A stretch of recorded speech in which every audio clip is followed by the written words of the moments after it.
Hi, everybody. My name is Richard L'Esperance, and I go by the name of My Man Richard. Welcome to A Better Lifestyle. Today we're gonna talk about books. How can business people can grow their business and their brand, their influence with writing books. It's gonna be. I think you guys are gonna learn a lot. My guest is Nancy Erickson. She's I don't know if I could say expert. I think I could say expert, I but hope so by now. she knows what she's talking about, and she has a lot of experience in that world. Please, Nancy, tell us who is Nancy Erickson in about 2 minutes, and we'll get started. Yeah, thank you so much, Richard, for having me on. I what I do for people is I'm a book coach at nonfiction books. We deal strictly with nonfiction. So what we do is we help people who start just from their idea all the way through to planning the book, writing, editing, and publishing. I own two book-related businesses. One is called The Book Professor, and the other is Stonebrook Publishing, which is a award-winning nonfiction publishing house. So when authors start with us to get help write their book, we take you all the way through to the finished product that's on sale and distributed throughout the world. Okay. So why would business people, or I'll put probably two questions in one. I don't know if it just limits to business people or professional. Why would they start thinking about writing books for their business, to grow their business, or their influence? Right. Well, you used a good word, influence, because we work with a lot of entrepreneurs and business owners. And the kind of truth of the matter is that if you want a bigger audience, you need a bigger platform.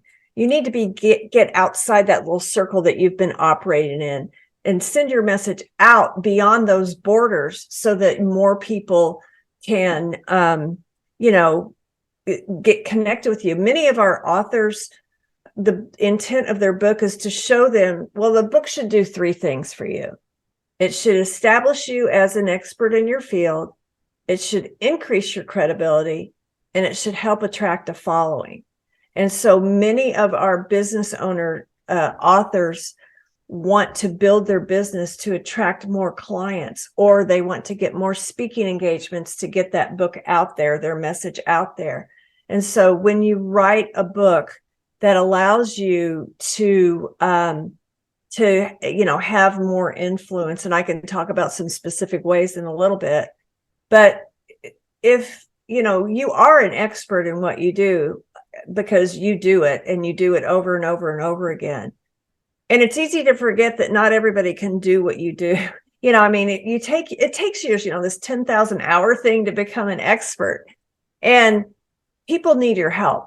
And when you want to grow your business, a book is an excellent place to start. Okay. Some people, if they have thought of that before to write a book, they might be intimidated by writing a book, because they might say to themselves, like, they don't have what it takes, like the language or Yeah. the education. What would you have to say to those people? Well, I think that's a really great point. So can I tell you a little story here? When we started at my publishing house about 15 years ago, we strictly wanted to work with nonfiction that would either save lives, change lives, or transform society. And most business books can do that. And we were getting a lot of manuscripts that had a seed of that in there, but they were so poorly written that we couldn't do anything with it. We couldn't edit our way out of it, and we certainly couldn't publish it. So I took some time and stepped back and wrote a step by step by step by step process so that people who aren't writers, who aren't authors, can become authors of these high impact nonfiction books. So the steps are really tiny every week. And what we start with is a series of foundational questions that are really intended to help you crystallize your message. And they're things like, why are you even doing this? What's your motivation? Who specifically is your audience, and how will they be changed as a result of taking in your material? And there's 12 of these questions, and we end up distilling them down into a purpose statement for your book that says, the purpose of this book is to do this specific thing for this particular audience, period. You can't put everything in one book. So you have to narrow it down and get it really targeted and focused. And so we help you with all those steps, but at a certain point when you're actually writing your draft, that's where I put my professor hat, because I've been teaching at the university level for a long time, and teach you how to write really compelling, creative nonfiction. Because in addition to being insightful and informative, your book has to be somewhat entertaining because you want to keep people reading. So we just hold your hand and baby you through the whole thing, and you're gonna surprise yourself at how well you can do when you've got guidance. What are some misconceptions in regards to writing a book? Well, I think one of the biggest ones is that, okay, I'm going to write a book, so I'm just going to sit down and start writing. And that's where we find that people get really tangled up. Before you get started, all these ideas are swirling around in your head, and you think, oh, I've got this great book. And then you start writing it down, and it's like, blah, what is all this? These are just ideas that are not connected and not formed.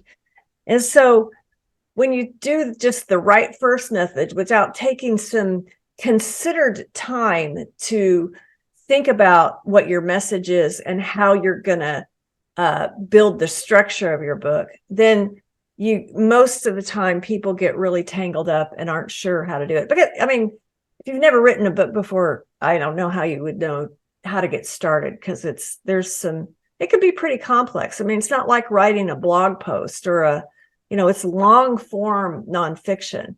And so we like to help you to build that structure before you even get started. So, but there's in regards to what I just asked, are there more myths in regards to in that area? You have to be high educated, or you have to have a big following, or there's a lot of things that could stop people from writing a book. Yeah. Well, no, you don't have to be highly educated, and no, you don't have to have a big following. What you do have to have is an idea, and we can help you to develop that idea.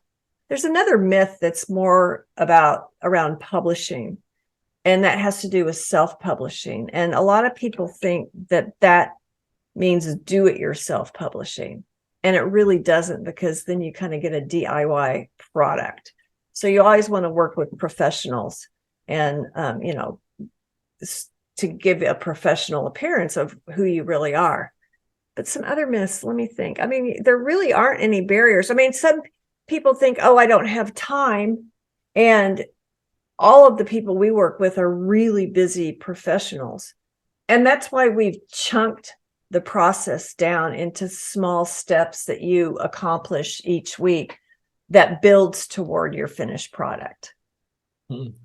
So what would you, so in regards to self-publishing and having someone who's publishing your book, what are the different pros and cons of both of them? Okay. Well, self-publishing is, it's a lot more, I think when people get into it, it's a lot more complicated than they think it's going to be. Publishing is a really, really old industry, and there's a lot of very strict conventions that are associated with it. And so when you're self-publishing, what it means is that you are the person who is controlling the entire process to produce this product. So you have to hire, book designers and editors and layout artists and proofreaders. And then there's some other kind of behind the scenes that we as professional publishers do that you probably won't know. Well, some of them you don't even have access to as a self-publisher, like getting your books listed in some books in print catalogs that publishers use. But when you use a professional publishing house like Stonebrook Publishing, we do all of that for you. And it even comes down to the point of your ISBN number. The ISBN is always associated with the publishing house. And if you're self-published, or if you publish your book through Amazon, they have a published self-publishing arm. Your book is always tied to being self-published, which in a lot of bookstores and libraries' eyes, they won't consider carrying those products. But with a publishing house, you're tied to a bona fide publishing house. The other thing we do at the end of the whole process is we take it down and do all the legal work to file your copyright with the U.S. Library of Congress, which a lot of times self-publishers don't know to do either. So it's best to kind of put yourself in the hands of somebody who's been there and know the ropes, rather than trying. It's a lot to figure out. It's a whole lot to figure out. So we save you that learning curve and just handle it all for you. And the other thing, you have a lot more flexibility when you're working with us as your publishers. For example, like when we do your cover, we give you about 4 different original cover designs to choose from. And then you pick the one you like, and then we kind of massage it until it's exactly what you want, which most self-publishers wouldn't hire somebody to do 4 different covers for them. And when it comes to the costs, how much? What's the difference? It's a little bit higher to go with it's hard to say. You can do a really cheap self-published book and do all that stuff yourself, but I'm telling you, you're not going to increase your credibility. In fact, you might kind of trash it. People often give me their self-published books, and it's so impressive that somebody's written a book and done it. But 9 times out of 10, there are so many things that they miss that I feel kind of like, oh my gosh, don't give this to anybody else, because you don't know what you don't know. But the cost for self-publishing, back to your question, you can spend just as much as what you do with a hybrid publishing house and still not get the kind of product you want. I don't know specifically what the costs are for self-publishing. At Stonebrook, the cost is $7,800 to publish your book. And you have a whole team, several teams of different designers who are working hand in hand with you to develop this really professional product. And when it comes to marketing and all that, how does it work? Yeah, part of what we do when we're taking you through the process to write your book is to help you identify your target market. And then we have a big exercise about how to contact, specifically. The best way to sell books is not one-to-one individual, but one to groups. And so, we help you identify what kind of associations, et cetera, would be interested in your material. The other thing that we work with a lot of marketing partners who have fabulous methodologies for you to get the word out. And one of them that's favorites of our authors is to be a podcast host, to get their message out. So it's, and then, you have to consider what formats you want to publish in. Is it, hard copy, soft copy, ebook, audiobook? You have all sorts of options that we help you with. So how does someone leverage all the opportunities in writing a book? Yeah, there's a lot that you may not have even considered. So when we are constructing your book, its structure is probably one of the most important things. And so you always want to approach it from the viewpoint of the reader. What do they need? What are they looking for? And so we build your chapters in problem solution sets where you name the problem that your clientele is likely to have. And you know these things. This is what you help them with. And then through a very story-driven methodology, you present your solutions so that at the end of the whole process, when your book is finished and out there on the market, you should be able to take every one of those chapters. So what's a chapter? A chapter is a container of information. And your book, it'll be one problem, one solution.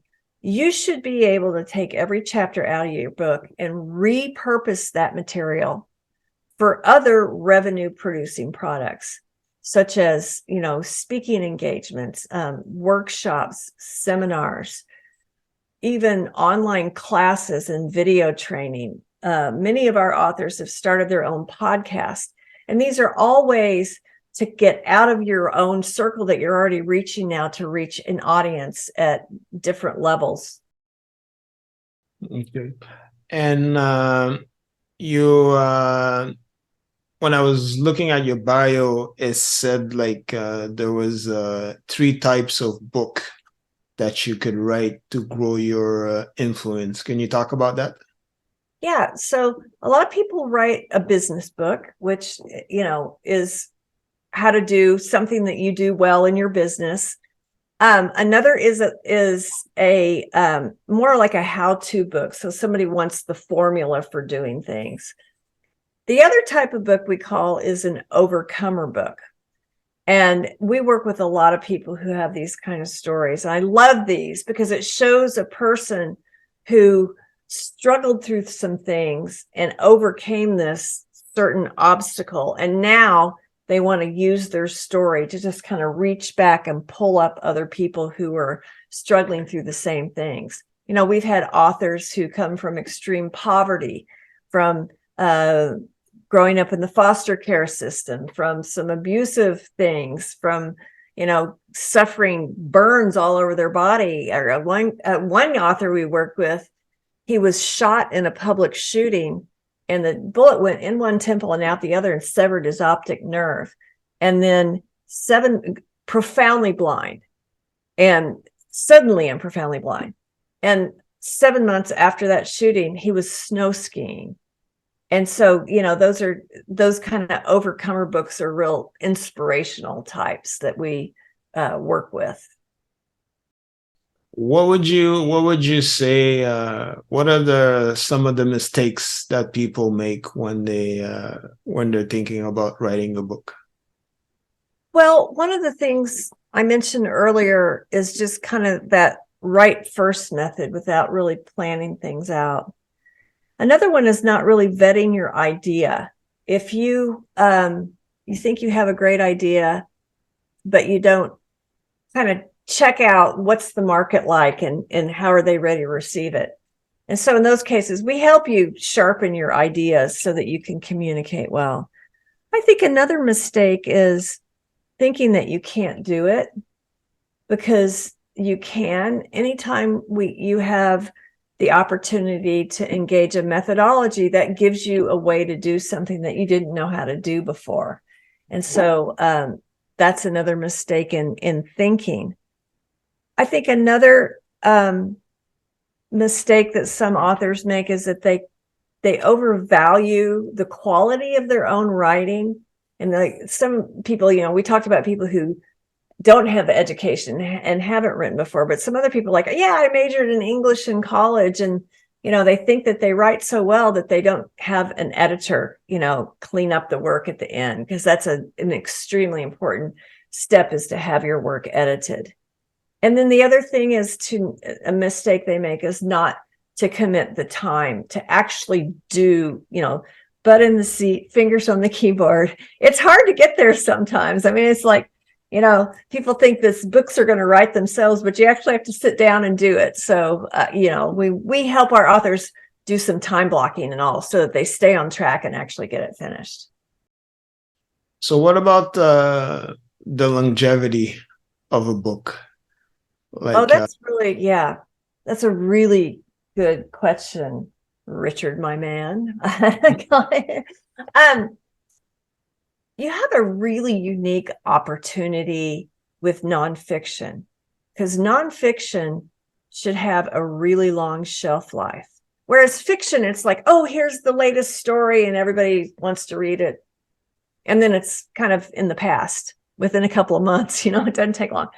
But nonfiction should have a really long shelf life if you employ some techniques that we teach you. And one of the most important one is to try to stay away from social references. Like, you can date yourself if you build your book around a song that's popular right now. If you use cultural references that are popular right now, and that in 2 to 5 years, people are like, yeah, that's yesterday. Like referencing television shows, or I can remember somebody with one of the books we were editing, they kept referencing the TV show Mad Men, which was popular at the time, but now nobody talks about it anymore. So you can tell that book is older if we kept that in there. So we help you to flag things that would date your book. And, your message should be solid, unless you're writing about something current and contemporary right now. Like if you were writing about how to use Chat GPT or AI to do something, that's current and contemporary. It'll be obsolete in a year because things will have continued to progress. But we try to help you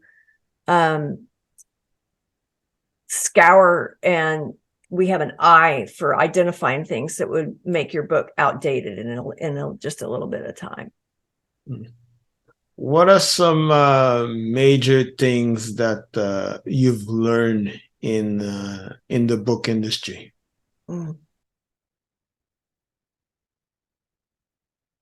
That could be beneficial for future authors. Yeah, I think the main thing, everybody has a story, but people often don't value their own story.